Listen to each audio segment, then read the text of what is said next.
Alright, here is the unboxing of the King Crimson On and Off the Road box set covering the 80s period of the band. So on the front cover we see kind of a take on the knot work that's on the front cover of Discipline, and then it's got the little graphic from Three of a Perfect Pair in the middle of it.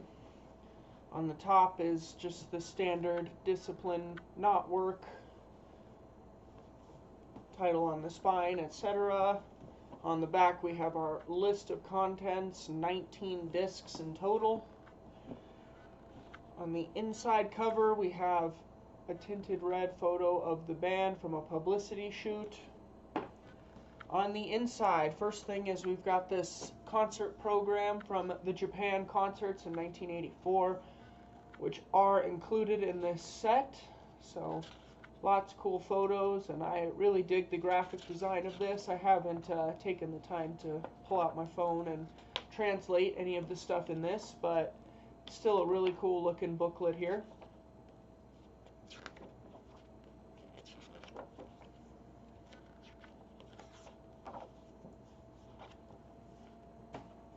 And we've got the press kit with all our memorabilia in it.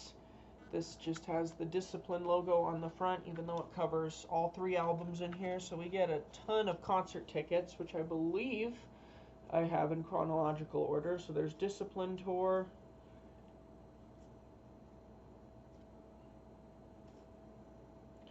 There's them with Roxy Music. A backstage pass. One from Three of a Perfect Pair era. And then a Japan ticket. So lots of stuff there. We get a written set list, which is cool, but the illusion is kind of killed when you flip it over because you can see that it's just a white piece of paper, so that if they had actually kept it yellow on both sides, it would have been more convincing. Here is a handbill from the Mann Music Center in '84, so just a short biography. There's that pamphlet again with all the other box sets and stuff in it. We've got 2 posters. This one is for August 7th, '82 with John Anderson opening, which is interesting. And then we've got, this is for September '82. Got a press photo, a press publication for Three of a Perfect Pair.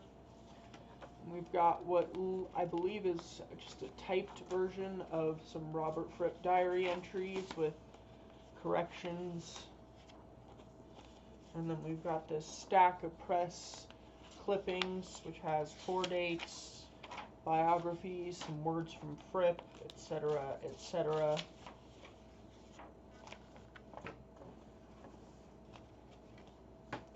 Got our bonus disc insert, which has 2 CDs and 2 DVDs in it. We have Live at Moles Club, which is the second set of their first ever performance while they were still called Discipline.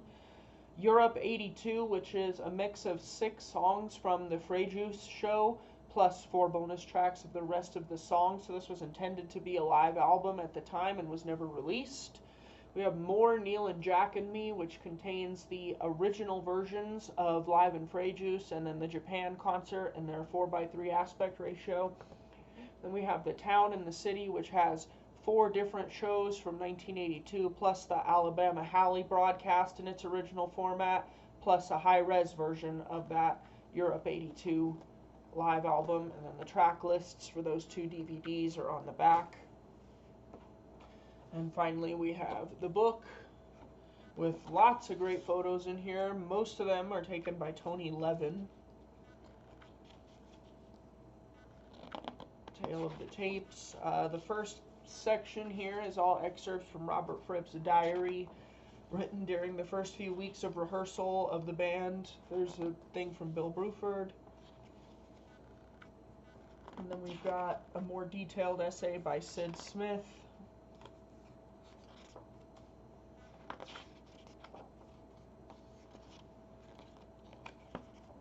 And then some eyewitness accounts of concerts from throughout the band's 4-year, 10-year.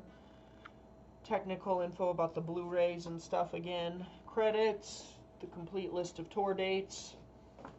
And then we've got the 5 disc wallets, which in the corners form, again, that same not work graphic that's on the front cover of the box. So in the first one, we've got Discipline, live in Japan, the final show of that tour, and Beat. I'll show you one disc. They all follow this general format, just with a different picture, tinted red. We've got Live at Alabama Halley, so the last show of the 82 tour. Fragmented, which is pieces of the album that was never completed in 1983.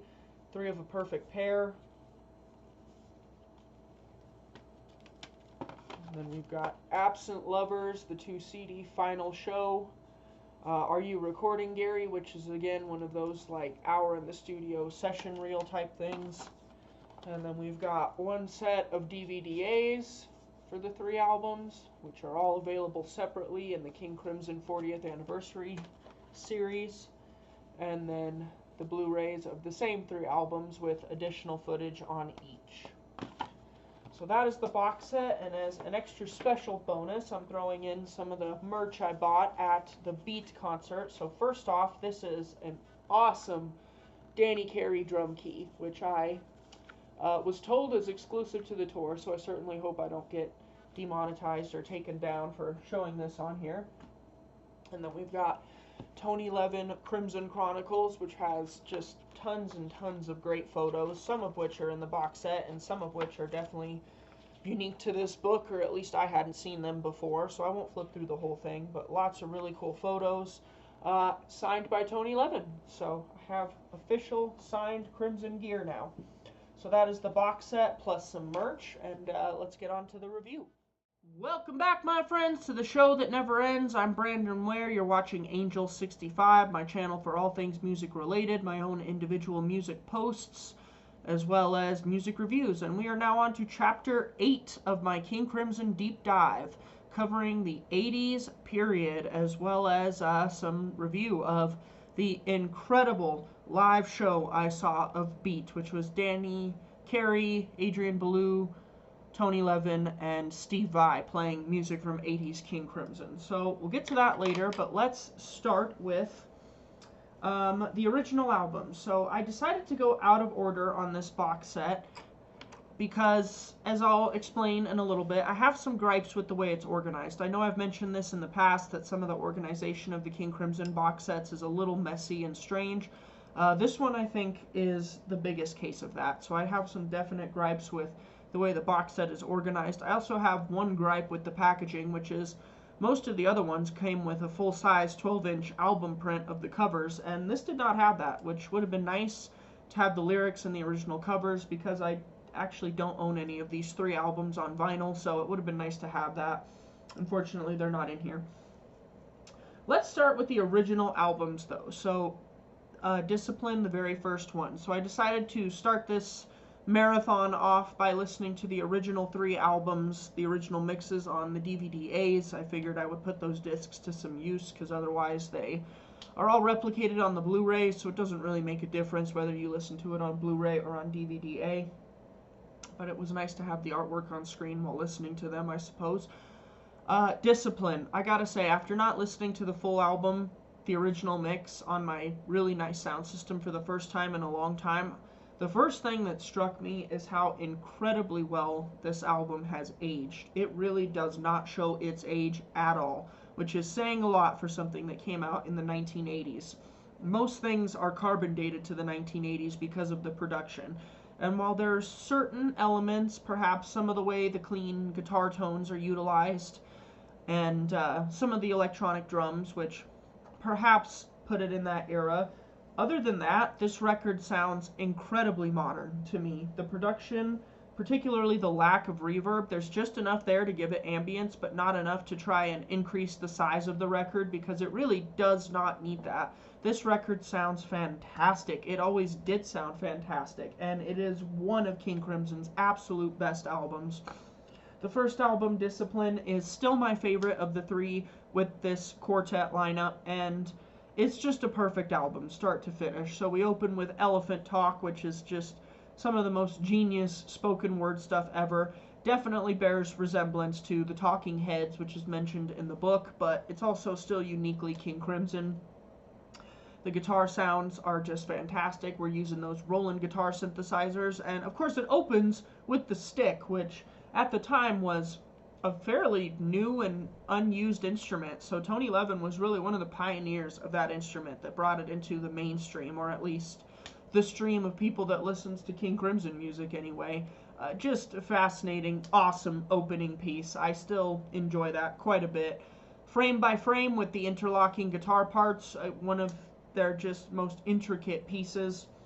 I really particularly love the ending, the way the two guitars interlock, they weave together, they're playing the same thing, and then they separate, and then they're playing the same thing again. It's just fascinating stuff, and it really drives home the point that I think Adrian Belew is the best foil to Robert Fripp's lead playing that has ever been in King Crimson. Just the two of them together are an amazing pair of musicians that really know how to play with each other and against each other, and it is just fascinating. And I don't think that any of the prior soloists or any of the later soloists, Jacko Jaksic, etc., really have the same just connection that Robert Fripp and Adrian Belew had. It's fascinating, and Frame by Frame is a great example of that.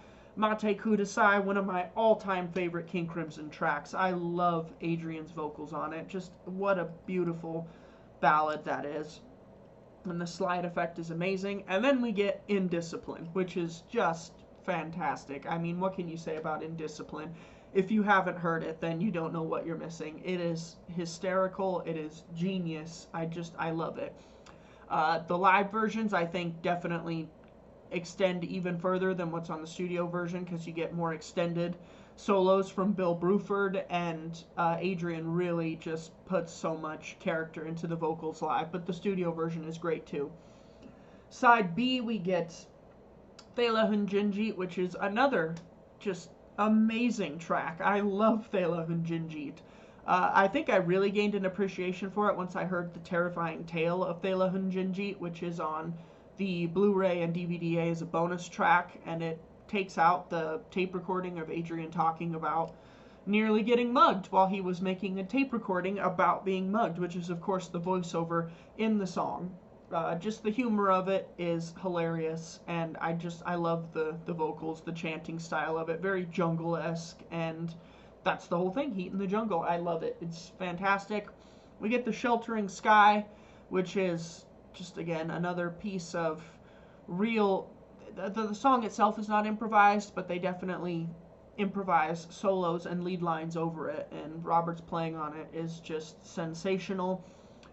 This is another thing that illustrates why Bill Bruford is so talented as well, because he doesn't overplay at all. On some of the live footage, which we'll get to, you can see him just using his xylo drum, and he really has just grown so much as a support musician since his time in the 70s, where he's okay with just playing the same basic rhythm for 8 or 9 minutes and letting stuff happen on top of it, and it's perfect. You notice what he's doing the whole time, and yet it never draws attention or gets in the way of the beautiful lead playing that Robert is doing on top of it. And then finally we get Discipline, which again, the interlocking guitars is just genius. Fascinating piece of music. If it's not clear, I love Discipline. It's one of my favorite King Crimson albums. It's probably 3 or 4 after Thrack, Starless, and Bible Black, the first album, and I would probably put Discipline in 4th place. Just a phenomenal album. Perfect album, start to finish. 5 out of 5, of course. Next studio album, Beat. Not quite as consistent, but interesting in that it's the most personal album lyrically for King Crimson. I mean, Adrian's lyrics really reflect his state of mind at that time. All of the members have gone on record saying that the making of that album was one of the most stressful in their entire history, to the point where when Adrian was finishing his vocals, he asked Robert to leave, and Robert decided not to even finish mixing the record. He just let Adrian, Tony, and Brad Davis take care of it, I believe, if I'm getting the history right there. Not as consistent as Discipline. I don't love it as much, but definitely some cool songs on it. Neil and Jack and Me, cool song. Just the references to the Beat Poets, and it's told in a very Beat Poet kind of way, just about life on the road and missing home. Neil and Giacomi's a cool song, and then we get Heartbeat, which Adrian said he wanted to keep for himself, but I thought King Crimson did a cool job of it. Definitely their most open and heartfelt lyric to date. There will be more of that on Thrak, but very pretty song. The video is really interesting to see them do a promotional video that's very 80s. That is arguably the most dated thing on this box set, is the promo video for Heartbeat. Sartori and Tangier, great instrumental. Not much I can say about it, just cool melody, cool rhythm parts. Waiting Man is probably the standout track on the album, with the jungle drumming, and again, just those very heartfelt lyrics about returning home to your loved ones after being away for a long time. Neurotica, sort of in the same vein as Thela Hunjinjit, where there's a voiceover, this time not about crime and danger in the streets, but just about street life in Manhattan in general. Cool song. Its original working title was Manhattan, and there's a version of that on the Moles Club album. Sorry, not the Moles Club album, on the Japan album. Two Hands, another really pretty track that I like a lot. The Howler, it's okay. It's not my favorite, but it's cool. It's interesting. I like, again, the spoken word type thing over it in the verses. And then we get Requiem, which on the original album I think is fantastic. It is probably the most improvised piece of music that this lineup did. They did it over a Robert Fripp soundscape from his Frippertronics era, and then just added all kinds of stuff to it, and Bill Bruford just goes absolutely bonkers at the end of it. Really like that. I don't care for the extended version that's on the remixes. I don't think that adding the 4 minutes of soundscape was a good idea at the front. It loses all of its momentum at that moment. So I don't like the extended version, even though I like the soundscape, but maybe the rest of the soundscape should have been included as a bonus track and not as part of the actual album. And then, so that's Beat. We get Three of a Perfect Pair, which is probably my second favorite of the three. It's probably the most difficult and varied one. They split it into two halves. The left side is accessible, the right side is excessive. I'm quoting Robert Fripp directly there. So on the left side, we're front loaded with 4 pop songs, if you like, and I don't use pop song in any way diminish them.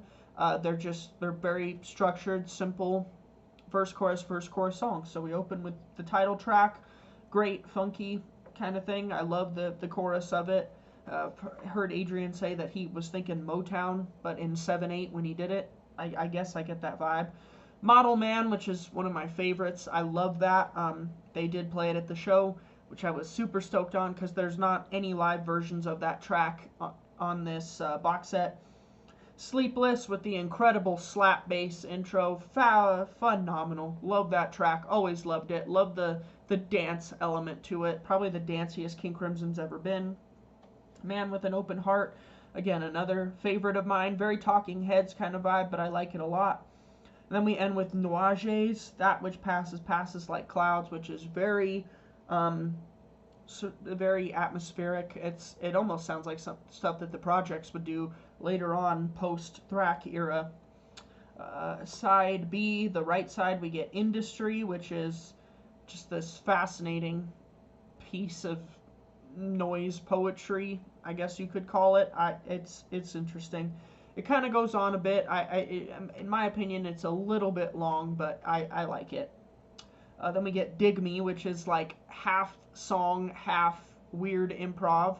If you listen closely, especially on the 5.1 mix, you can hear that Adrian's idea was that they are playing together, but they sound like they're not. The parts don't sound like they mesh together during the verses, but they actually are like in time and played together. And then you get the chorus, the I'm Ready to Leave section, which is really pretty. So just two very different contrasting ideas stuck together. We get No Warning, again, more atmospheric. I wouldn't say it's a favorite. It doesn't really go anywhere, but it's a nice little transition intro to probably the best instrumental on the album, which is Lark's Tongues and Aspic Part 3. Very much aligned to Parts 1 and 2 in terms of the the notes and melodies that are played, but completely its own thing. I particularly love the ending when they go into straight 4/4 and just jam on some chords. I really, really like that. So 3 of a Perfect Pair, I would give, oh, that one's a tough one. I would have to give it like a 4.5, a 9 out of 10, because it's just, it's just not as perfect as Discipline. That first record, they just nailed it so perfectly. And Beats, I would give a 4 out of 5. Just, it's not the sophomore slump or anything. It's just their most personal and different album. It seems like it stands apart from the first and the third one a little bit.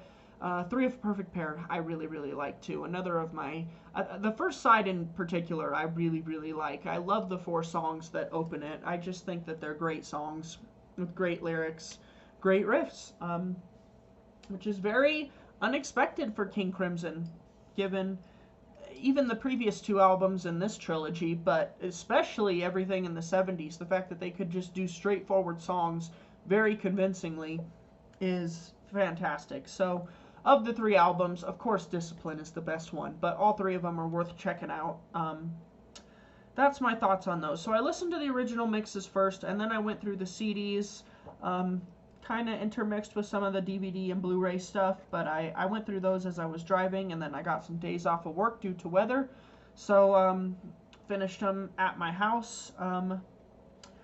So here's where my first gripe with the organization comes in, is the way the discs are sequenced. It's not like it's a big deal to listen to them out of sequence or anything, but personally the way I would have packaged the set is I would have had the 3 studio album remixes all front loaded, make those the first 3 discs so they're all in a single CD wallet, then have your live stuff, and then have the fragmented and Are You Recording Gary stuff at the very end.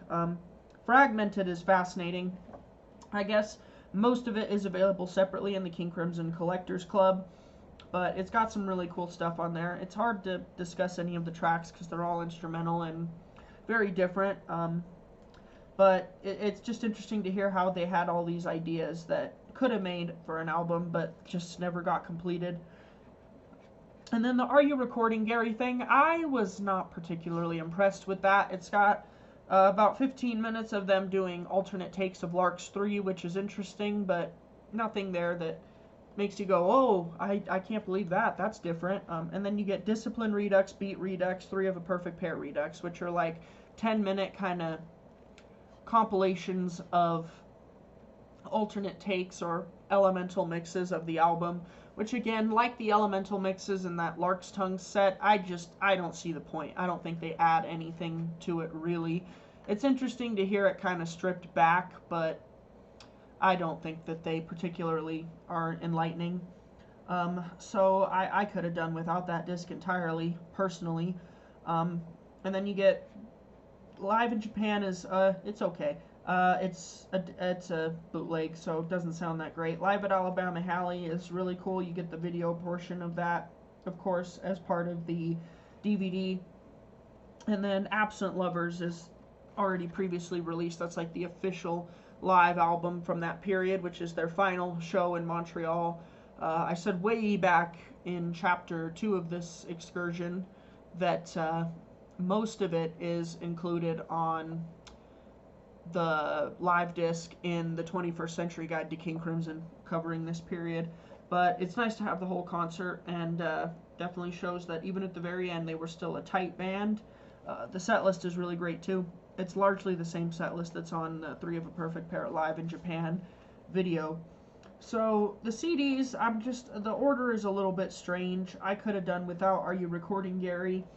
The Live at Moles Club, again, a disc, a bootleg, doesn't sound particularly great, but it is definitely historically significant, so it's nice to have.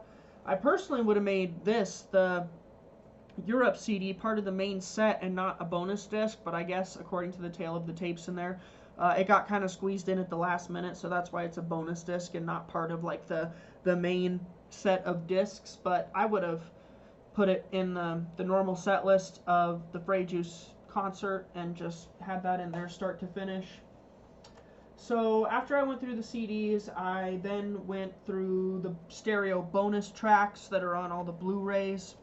So In the case of Discipline, 3 of them are on the CD. You get a selection of Adrian's vocal loops, the Sheltering Sky alternate mix, Thela Hunjinjit alternate mix, interesting, not essential. The Terrifying Tale of Thela Hunjinjit, which I previously talked about, is really cool because you get to hear that isolated tape and then hear it live. And then the dance mix of Elephant Talk. Glad it's in there for historical completion, but definitely not a buying point at all. What is very interesting is then you get a set of rough mixes of the entire album in its original proposed track listing, which would have gone Discipline, Thela Hunjinjit, Mate Kudasai, Elephant Talk, The Sheltering Sky, Frame by Frame, and Indiscipline. So the rough mixes are fascinating because they're very dry. They definitely don't sound as finished as the final mixes that were eventually included, but that track list is interesting. It really could have worked in that track list as well. Then again, I do like the original track list as well because I like it. Opening with Elephant Talk, in my mind, is just genius because it just immediately sets it so far apart from everything that came before it and almost makes you wince and go, really? This is King Crimson? Yeah, it's King Crimson, all right. And the more you listen, you're like, yeah, this is King Crimson. You can hear the connection and the through lines, even though this is entirely different. So that's all the main bonus tracks there. And then you also get an alternate mix of Mate Kudasai, which is included on the 30th anniversary remaster, which has some additional guitar overdubs that weren't on the final version.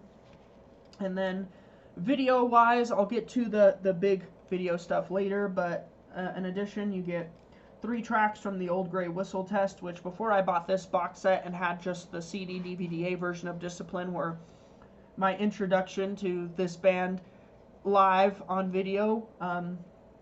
Elephant Talk, they're just miming to the studio version, but Frame by Frame and Indiscipline are fascinating, and to see Adrian just have so much fun with it live really makes me appreciate him that much more and really miss what he brought to the band. And I don't mean any disrespect to Jacko Jackson, because I spent a lot of time listening to those releases, and we'll listen to them all again once I get that far in my King Crimson deep dive, but he just does not have the charisma that Adrian Belew does. Adrian Belew is such a great frontman because he really speaks to and captivates the audience. He doesn't seem like just a singer. He really is a communicator. And that goes a long way with a band like King Crimson, whose music is very cerebral. So to have someone that can kind of relate to the audience and assure them that, yeah, things are going to get weird, but trust me, you're going to enjoy it. Just that, having that level of charisma is important, and I think that is something the band really did lose when Adrian was exited from the band. So that's all the bonus video and bonus tracks on the Discipline, Blu-ray and DVD. On Beat, you get an alternate album, so same tracks, just different versions, slightly different mixes. Interesting, not essential. As for CD bonus tracks, you get Absent Lovers, which is an instrumental. That's also done in 5.1. Really cool. There's a live version of it as well, which it almost sounds like it could have fit comfortably on Three of a Perfect Pair. And then an alt take of Neil and Jack and Me. Again, interesting, not essential. And video-wise, other than the Alabama Halley stuff, which we'll get to later, we get the Heartbeat promo, which I mentioned is probably the strangest and most dated piece of video on the box set, but fascinating nonetheless. And finally, Three of a Perfect Pair. So you get different bonus tracks on all 3 of the mixes. So on this new stereo mix, these are included on CD as well. You get the remix of the King Crimson Barbershop, which is just fantastic. I enjoy that so much. It puts a great big smile on my face every time I hear it. I just love that barbershop quartet that Tony did with silly lyrics, and it shows what a great singer Tony Levin is in his own right. Really cool. I'm glad that's been released officially. Robert's Ballad, nice little ballad. Both Barbershop and the ballad are in 5.1 and in stereo, and then the rest of these are stereo only, so you get Shidare Zakura, which is just another atmospheric kind of instrumental. And then you get Industrial Zones A, B, and C, which are just these extended industrial type noise jams. that kind of led to what became Industry on the final Three of a Perfect Pair album. The last one definitely goes on for quite a while. It gets a little bit boring, I'm not going to lie, but it's interesting to hear it. Then on the 30th anniversary version, the bonus tracks are again King Crimson Barbershop, Industrial Zone A and B, so original mixes of those that were released on the 30th anniversary version. And then you get 3 alternate mixes of Sleepless. So you get Tony Levin's initial mix, you get a mix by Bob Clearmountain, and then you get a dance mix by F. Kevorkian. All interesting, but all, in my opinion, inferior to the final album version. And then we get the Sleepless promo version, which is an interesting video. It's not as interesting as the Heartbeat video, but it's a cool video. Nice to have, again, for that historical completion. So I went through all that. Then the next thing I went through was all of the live audio on Disc 19, which the shows are all very similar, so I'm not going to go through each individual one, but you get Philadelphia 82, Asbury Park 82, Cap D'Agde 82, and Frejus 82, which is the full Frejus concert, which is included in the video, and then is the basis of the Europe 82 album, which is also included on there, making the CD version of it largely irrelevant, but it would have been nice to have the full Frejus concert in its original track listing on CD, just because it is such a great show, and would be nice to have just without the video portion in its entirety. I mean, it is in its entirety on that CD, it's just not in the concert order, because it has the 6 tracks for the live album that never was first, and then the rest of the concert as bonus tracks. And then I started going through the main video portion. So this is where my other big gripe with the box set is. So I'll talk about how I went through it and then what my thoughts on it are. So you get Live at Alabama Halley, its original version on Disc 19, which is great. Short TV broadcast. I mean, not that short. It's 42 minutes. So you get kind of an abbreviated set list. And again, just to see them live, this was the first time I had seen them do the double drumming thing, Adrian and Bill on Waiting Man, which they used to open the show here. Fascinating. The background behind them is very 80s with its shapes and whatnot. Sort of dates it, but again, the music itself, to me, just does not sound dated at all. It sounds so modern and so fresh, probably because it is so unique. Even though it definitely has kind of an 80s vibe to it. It is just, no other bands were doing anything remotely like this stuff. It is so unique. Arguably their most unique and most different lineup compared to what other people were doing at that time. Then I went back to Disc 18, which is the original version of the Frejus show, and then it's an updated version of Live in Japan from what was on the original Neil and Jacome DVD, which I had never owned, so I'm not sure what's different, but really great show. Nice to see it in its entirety. It seems kind of like a low energy show, which maybe is down to the audience, but a good set list. Basically a visual equivalent of what's on Absent Lovers, albeit a different show. This is the start of the tour versus the very, very end of the tour. But really glad that both of those are on there, having not owned Neil and Jack and Me, the DVD. That's great to see both of those video releases in full format. So I enjoyed them both. I probably liked Frejus more just because to me it sounded like a better show, even though it is shorter and is not a full set list. And then going back to the Blu-rays, this is where we get very weird. Reading the tale of the tapes, it seems like a good idea on paper, and then I actually watched it and was very disappointed with the results I saw. So they took those 3 things that I just discussed, so Alabama Halley, Live in Frejus, and Three of a Perfect Pair, Live in Japan, and altered them to 16:9 widescreen format, so they fill a modern high-def screen. The problem is they all come from standard definition sources, so none of this has been rescanned from film. This is all rescanned from tape. And the framing is such that it just looks wrong. I'm not going to lie. It just, after watching the original versions and then watching the updated widescreen versions, it just looks wrong. The framing is such that there's stuff that you're supposed to see that you can't see because it's cut out of the frame since they have to zoom in to make it fill the frame. And there's just weird shots and weird kind of video glitches that happen when they can't get the frame to quite fit perfectly.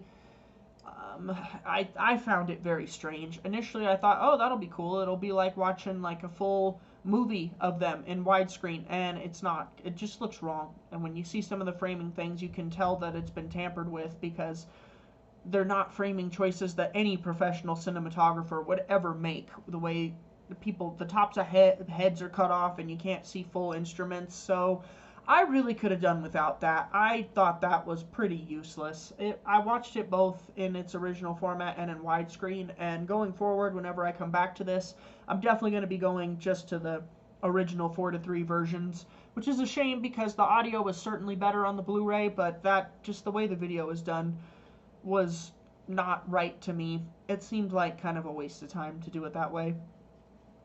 What is interesting is that on the 3 of a Perfect Pair Blu-ray, in addition to the original Live in Japan, I say original, the altered widescreen version of the original Live in Japan, you get 3 additional things, which are April 29th part show, so some additional footage from a different night on that same tour. And then you get 2 shows, April 29th single camera and April 30th single camera. So just direct from the camera masters, just a single camera that kind of pans around the stage. So it looks a bit odd just actually seeing the cameraman do his thing in real time and not just seeing an edited version of like a properly edited film. But it is interesting. It's kind of like an indication of what it might be like to be there. On the DVD, the Neil and Jack and Me thing, you get a up mixed 5.1 version because the shows were only ever mixed in stereo and the master reels are gone, I guess, so they just did an up mixed version of 5.1 on the DVD. You don't get that on the Blu-ray because in the Tale of the Tapes, David Singleton says the disc is just so full of content that something had to go and that was it. So no 5.1 on the Blu-ray. So again, a bit of a shame. I liked the upmixed 5.1. It definitely wasn't proper 5.1. It didn't sound fully spaced out, but it would have been nice to have that on the Blu-ray as well in slightly higher resolution. And then the last thing, you get Absent Lovers, the full album in 5.1. According to the book and the Tale of the Tapes, it was supposed to be in stereo and 5.1 on the Blu-ray, but the stereo mix is not there for whatever reason. It's just the 5.1 mix. David Singleton says that he initially didn't want to do that, but after going back to the original mixes, they muted the audience tracks. Quoting him directly, it says, what they gained in ambience, what they offered in ambience, we had lost in clarity. Perhaps I could just sneak them into the rear speakers. Less surround, more big stereo. Surprisingly transformative. Definitely adds some cool ambience, but again, not essential. Nice to hear, but the stereo mix is just fine. The ambience just gives you more of a concert feel, but not essential. Cool, nice to have it, but not necessary. And then the last thing I did right before making this video is I went through the 3 surround sound mixes of the albums, which I had heard before, but it was nice to hear them again. And I will say this, the surround sound mixes are fantastic, particularly, again, the first album, Discipline, when they're doing the interlocking guitar stuff on Frame by Frame and the title track. You can really separate the instruments more and hear what Adrian and Robert are doing separately. Obviously, they're hard panned in stereo too, but to hear it in 5.1, you just get more space and you can really observe the differences between the 2 guitars and focus on one or the other, just to hear how they interlock with each other, but how they're playing different things just perfectly in sync. It's amazing stuff. The 5.1 mixes are great, glad to have them. I don't think the stereo mixes were necessary. I don't think they add anything. Particularly on Discipline. I mean, that album, just the mix and everything is just so perfect. I really don't think that Steven Wilson's new stereo mixes add anything to them. In fact, I really could barely tell any difference at all. To be fair, I listened to them on separate sound systems and I did not A-B them, but I have a feeling if you A-B'd them and I had a blind listening test, I couldn't tell which one was which. Perhaps the Steven Wilson ones were a little more clearer, but I couldn't tell. I think the original mixes are phenomenal. Again, that's another gripe I have with these, is just every time you do a 5.1 mix, you don't need to do a new stereo mix.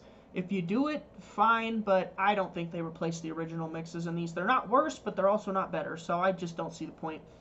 So, that's all the material on the box set. So my main gripes, number one is the ordering of the CDs. I just would have put the 3 studio albums up front and then had some more live material. I would have included the Frejus album as part of the main discs and not as a bonus disc, because really it's such a great concert it should be considered part of the main material anyway. Second gripe, the 16:9 widescreen versions of the live footage is just completely inappropriate, I think. I'll go as far as inappropriate. I think it just looks ridiculous. I sat through it, but it just doesn't look anywhere near as good as the original versions because, again, the framing is just all messed up, and the fact that it's standard definition blown up to fit an HD screen, I mean, you can just see it makes it look worse because you're zooming in on a lower quality image, and so you can see the scan lines and everything, and it's just not good. Wouldn't have done that. I don't think it's necessary. If anything, what I would have done is the following. I would have had the 9 CDs up front. I would have done away entirely with the DVD-As since they're repeated on the Blu-rays, and then have one Blu-ray that's all the surround and stereo mixes of the albums, maybe throw the Absent Lovers on there, and then one Blu-ray that's all the live stuff that's included on disc 19, because it's all good quality and should be on part of the main set again anyway. And then one Blu-ray which is all the video footage, where it gives you an option of widescreen or standard definition, instead of separating those, having 3 different video things on the 3 different Blu-rays for each album, and then having the original versions as part of the bonus discs. It all should have been included on one disc, and it should have been an option, widescreen or full format, instead of having to go through different discs. So those are my main gripes. I think you could have narrowed it down to a 12-disc box set that would have been really tight and would get a perfect 5 out of 5. Because of those gripes, I'm going to reduce it to a 3 out of 5. 1 star for the organization, and another star because this box set just does not tell as much of a story as the 3 prior ones that all focus on the Wetton, Cross, Fripp, and Bruford period. They include a lot less live material, which is fine because there's a lot less improvising from night to night, so it's not necessary to have as many different shows here, but this box set just seems like more of a hodgepodge, more of a compilation than a box set which tells a story and focuses specifically on the evolution of the band through a period of time. So those are my main gripes. I'm going to reduce it to a 3 out of 5. If you are interested in the high resolution stuff, having those additional 5 shows, and if for some reason you really want the widescreen versions of those 3 concerts, then this is a fantastic buy. If none of that is appealing to you, then I think you can do it with the following. You can get the 3 CD DVD-As of each of the albums, Discipline, Beat, and 3 of a Perfect Pair. Get the Absent Lovers 2 CD set, which I had but got rid of once I replaced it with this. And then get the Neil and Jack and Me DVD, which I think you can still find on eBay. I was debating buying it before I actually got this set instead. So the original versions are included here. And because I like the bonus audio, I don't plan on selling this, but overall, I think this is probably the least essential of the box sets that I've reviewed so far, because most of the good stuff on it is available separately. There is some stuff that's unique to the set, but the organization makes it kind of a hodgepodge, and I don't care for the way this one was put together. That said, I did get it for a really good price, and that's why I went for it. And because I have it and I like what's in it and don't want to go and buy all those things I just listed separately, I'll be keeping it. Those are my thoughts on it. So it gets a 3 out of 5. This one does not come as highly recommended as the 3 previous ones, particularly Starless and The Road to Red. But the Lark's Tongues one was great too, even though the live material was of poor quality, but it's worth getting just because it's all in one place and there's not that much live material from that lineup that has survived. Those are my thoughts on the box set. Now let's get to the thing that I'm most excited to talk about, which was seeing Beat live on November 6th at the Paramount Theater. Y'all, I cannot express my enthusiasm enough. It is one of the greatest concert-going experiences I have ever had. It was just outstanding. Particularly to hear how Steve Vai and Danny Carey just interpreted the parts, because in some interviews before the tour, Steve Vai said, this is not a cover band, you know, they're going to change it up a little bit and do things that are a little different and a little specific to those players. So comparing them to the original players, if you like, Steve Vai is very much... What was going through my mind as I was thinking about preparing for this video was that Robert Fripp has such control of his instrument. I mean, he really is just a perfect musician. He knows how to improvise and listen to others, but he just has such control of his instrument, where Steve Vai, and I don't mean this in any derogatory way, it is meant to be a compliment, kind of lets his guitar control him sometime, you know? During the Sheltering Sky, he was doing a solo where he was holding his guitar by the whammy bar and waving it all around. Phenomenal stuff. Just the way he plays his solos, he responds a little bit more to his internal feeling. He did justice to what Robert did, but he also put himself into it, which is fantastic. And then Danny Carey, ladies and gentlemen, one of the greatest drummers on the planet, an incredible drummer. As soon as I saw his name on this, the day it was announced, I'm like, there's no way I'm not going to this, because I am such a big Danny Carey fan.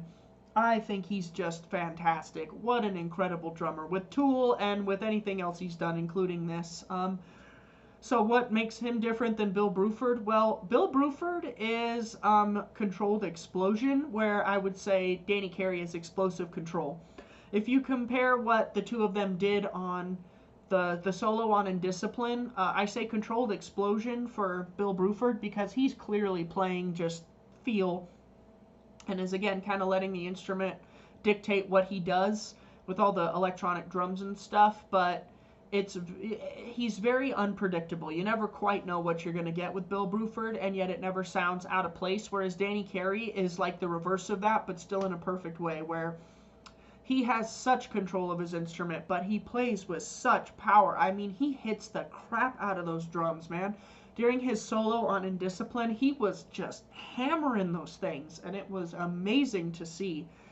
Really, really enjoyed it. And even when he played some of the other stuff, even if he kept the part pretty much the same as what Bill was doing, he just plays it so aggressively, and I love it. Bill Bruford is one of my all-time favorite drummers, but to see Danny Carey interpret him in a way that I thought did justice to his parts and still just wasn't an exact carbon copy was amazing. And then as for the two original members, Tony Levin, seeing him do the stick was amazing. I saw him with Peter Gabriel, but he didn't really use the stick, so to see him use the stick in person was just phenomenal. And then Adrian Belew, man, what can you say about him? As I said before, his charisma, just the way he connects with an audience, the humor he puts into his playing. You know, during Indiscipline, he wasn't, on some of the video footage here, you can see him going in front of the microphone, building the tension until he says, "I did." Whereas this time live, he didn't do that, but everyone knew it was coming, so he kept inching towards the microphone and then backing away, and then inching towards it and then backing away. And finally, it's just like, is he going to do it? Is he going to do it? And then he does it. "I did!" And they go into it. It was amazing, y'all. It's the best concert I've seen in the last 3 years, hands down. I enjoyed every second of it. Part of me wishes I could have saw King Crimson while they were still officially together and seen that triple drummer lineup, but if this is the closest I ever get, then I am perfectly satisfied with it. So, how am I going to close this review and this period out? Well, if you have not got any of the material in this box set, then I would recommend get the releases I just named. So the 3 anniversary editions with the 5.1 mixes, the Apps and Lovers album, and the Neil and Jack and Me album.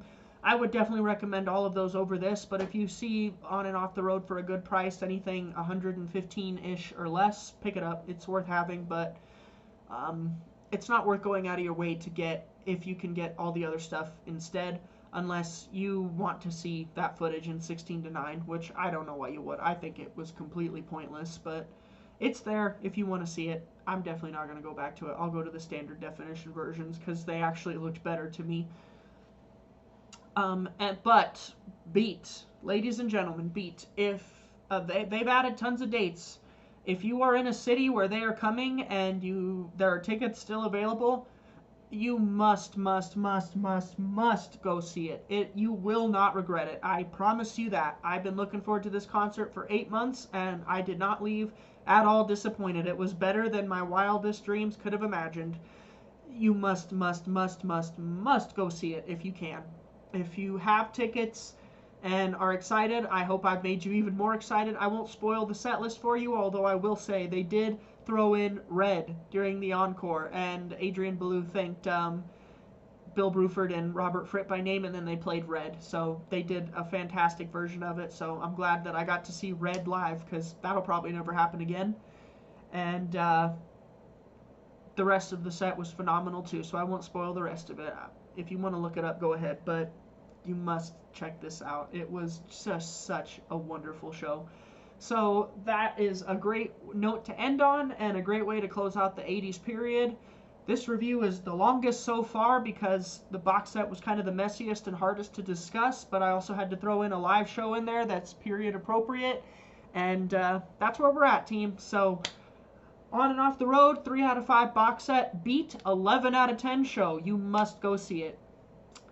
That's all for now. Let me know in the comments. Have you seen Beat? Are you going to go see them? What did you think? What did you think of this box set? What do you think of the 80s period in general? Which of the 3 albums is your favorite? The correct answer is Discipline. No, I'm just kidding. You can say whatever you like in the comments, but I hope that you enjoyed this review. If you actually sat through all of it, thank you very much, and I'll be back in a week or so with the Thrack box. Very excited for that, because Thrack is my favorite album by King Crimson. It's not necessarily my favorite period in the band, but it is my favorite album overall, so I'm excited to listen to that again, as well as some of the live material from that period. So that's all for now. Have a great rest of your week, folks.